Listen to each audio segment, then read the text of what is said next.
January 6th narrative crumbles amid leaked text messages. I mean, the narrative kind of already crumbled. They fabricated evidence. They had Amber Heard 2.0 on there, making up a bunch of BS about Trump, jumping out of the car and, doing all these action hero moves, which clearly didn't happen. You have these miserable SOBs here. Look at their face. I don't think I've ever seen them smile. Most miserable, insufferable people ever. Unhappy people make the world worse, as Dennis Berger says, and I think that's who he's referring to directly. He looks like he's about to cry again. The January 6th committee appeared to contradict its own narrative Tuesday, revealing that President Donald J. Trump, the rightful president, initially planned to follow up his remarks that day with a rally outside the U.S. Supreme Court building, not an insurrection at the Capitol. The revelation made during the committee's 7th hearing, God, that they had 7, and nobody cares about it either. I think even Fox News just recently did a poll of top 15 things that voters care about. January 6th wasn't even on there. I think the thing at the bottom was, quote unquote, I don't know at 1%. I don't know is higher than January 6th. It's like most voters polled were like, I'm just going to have to go with I don't know. I'm not sure. It's definitely not January 6th. I know that at least. Was shared on Twitter by Jack Posobiec. Breaking, Jack Posobiec says on Twitter. January 6th committee accidentally presents evidence that there was a second stage at the Supreme Court that Trump wanted people to march to. The Supreme Court is directly behind the U.S. Capitol and the ellipse. The revelation debunks the entire insurrection narrative. There was a rally scheduled at 2 p.m. at the Supreme Court, Jack continues. January 6th accidentally proved themselves wrong. This is amazing. You can see the White House right there. The ellipse at 12 p.m. Eastern. Trump addresses the March for Trump rally, telling the crowd to go to the Capitol. And at 12:53 p.m. Eastern, rioters overwhelm Capitol Police guarding Congress outer perimeter. And remember, they let them into the Capitol. Let them in.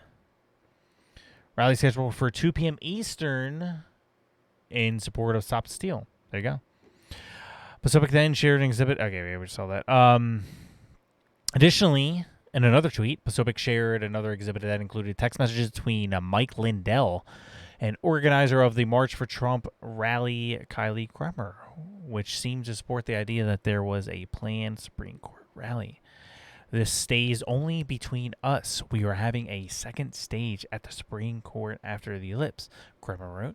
POTUS is going to have us march there / the Capitol. Noting that it was important that Lindell tell no one about the second stage because, end quote, people will try and set up another and sabotage it. Kremer added that Trump intended to call for the march unexpectedly. Jack Posobiec tweets again. Breaking. January 6th accidentally posts text messages to Mike Lindell proving the march to the Capitol was just because there was another speaker stage set at the Supreme Court. So much for your narrative, Liz.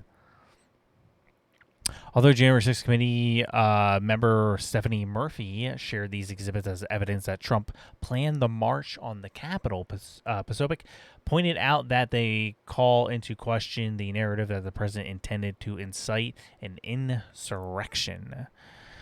Or if you ask Chuck Schumer, erection. On the contrary, the indication there was a scheduled rally at the Supreme Court and that organizers were actively trying to prevent a clash would suggest he was planning for the opposite. President Trump has repeatedly criticized the Unselect Committee's investigation as another biased witch hunt against him, describing the hearings as no cross-examination, no real Republicans, no lawyers, no nothing. It is true. It's a bunch of far-left biased people, and Adam Kinzinger is on the left. I mean, what does he stand for that's, quote-unquote conservative? He doesn't support guns anymore. He already said that.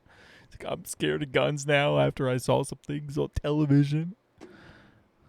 Liz Cheney is just a horrible, horrible, evil woman. I don't use that word all willy-nilly. I use my words very deliberately. I truly believe that she is evil, and if we do have a just God, she will be judged swiftly and justly in the end.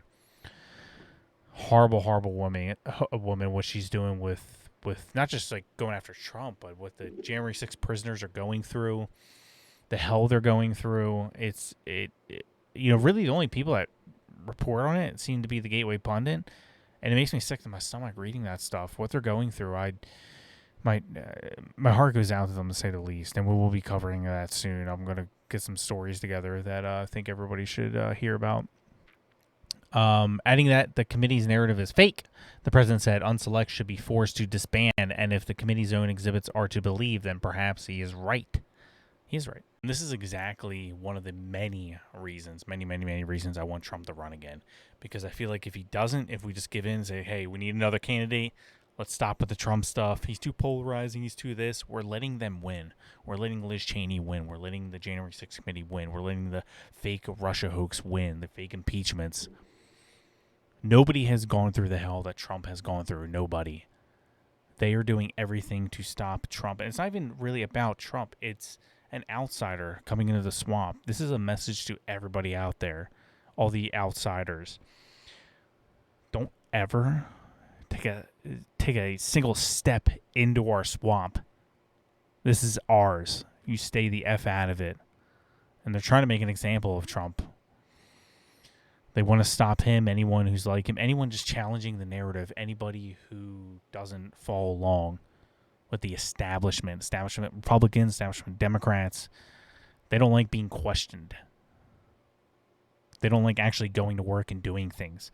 Trump got more done than any president in history by far. The greatest president we've ever had. And they don't want him for a million different reasons, and that's what we feel Trump's pain. We feel like they just are attacking Trump and trying to stop Trump, trying to stop us. The MAGA movement, the America First movement, we're in this together, as Trump always says. He's like, it's not me, it's us. It's us. And it's true, we feel that, and we that's why we never want a shot at it. We feel cheated out. It's like, we want to go all in. You're not going to stop this train. We're going all in. You're not going to stop us. And man, Trump winning in 2024, which he will when he inevitably announces he's going to run, the look on their faces will be priceless, and I can't wait for it. And if you guys are listening to me, make sure you guys hit that like button, that subscribe button, that notification bell, and leave a comment below what you think about all this. I'd love to hear from you guys. You can check my social medias in the description below and all my sources as well. I appreciate you guys watching. Thank you so much. God bless.